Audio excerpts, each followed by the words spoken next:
Serum સંસ્થા ભારત એસઆઈઆઈ ના નેતૃત્વ હેઠળ જાહેર આરોગ્યની રાષ્ટ્રીય પહેલના ભાગરૂપે અમદાવાદમાં એચપીવી અને કેન્સર વિજય 2025 અભિયાન શરૂ થયું.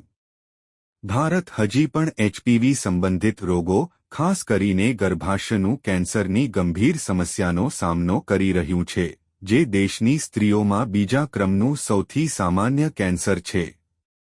એચપીવી અને કેન્સર અંગેની માહિતી કેન્દ્ર 2023 અનુસાર ભારતમાં દર વર્ષે 1.23 લાખથી વધુ ગર્ભાશયના કેન્સરના નવા કેસ અને તેને લગતા 77,000થી વધુ મૃત્યુના કેસ નોંધાયા છે.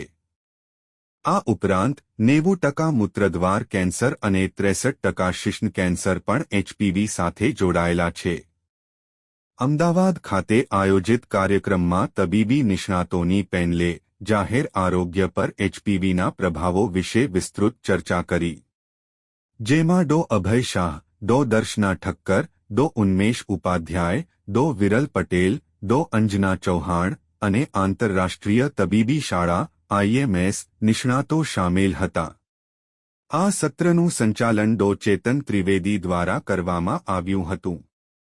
વક્તાઓએ ભાર રાખ્યો કે એચપીવી ફક્ત ગર્ભાશયના કેન્સર માટે મર્યાદિત નથી. 15 થી 25 વર્ષની ઉંમર દરમિયાન એચપીવી ચેપની સંભાવના સૌથી વધુ હોય છે, તેથી વહેલી જાગૃતિ અને સમયસર રોગરોધક પગલાં લેવાની જરૂર છે. હવે ઉપલબ્ધ એચપીવીની સસ્તી રસી દ્વારા એચપીવી સંબંધિત વિવિધ કેન્સર સામે દરેક વ્યક્તિને રક્ષણ આપવું વધુ સરળ બન્યું છે.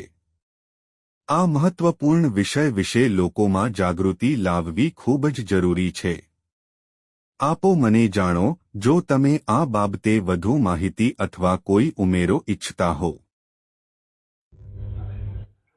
હેલો, હું ડૉક્ટર વિરલ પટેલ છું અને હું ગાયનેક ઓન્કોલોજિસ્ટ અને રોબોટિક સર્જન છું, એટલે ગાયનેક કેન્સરનો નિષ્ણાત.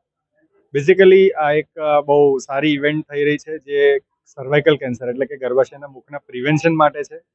અને જેમ આપણને ખબર છે કે દર 7 મિનિટે કે 8 મિનિટે એક ફિમેલનું ઇન્ડિયામાં મૃત્યુ થાય છે ખાલી ને ખાલી આ ગર્ભાશયના મુખના કેન્સરથી, જે સેકન્ડ મોસ્ટ કોમન કેન્સર છે ઇન્ડિયામાં.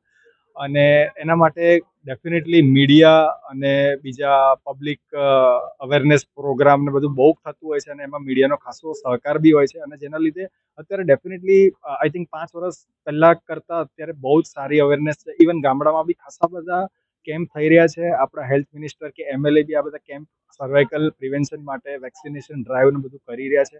સો ડેફિનેટલી આ બધું જ હેલ્પ કરશે. અને નજીકના ભવિષ્યમાં ગવર્મેન્ટ બી આને નેશનલ ઇમ્યુનાઇઝેશન પ્રોગ્રામમાં લાવી રહી છે એચપીવી વેક્સિનને. સો ડેફિનેટલી આપણે કેન્સરને પ્રિવેન્ટ બી કરી શકશું, બીટ બી કરી શકશું.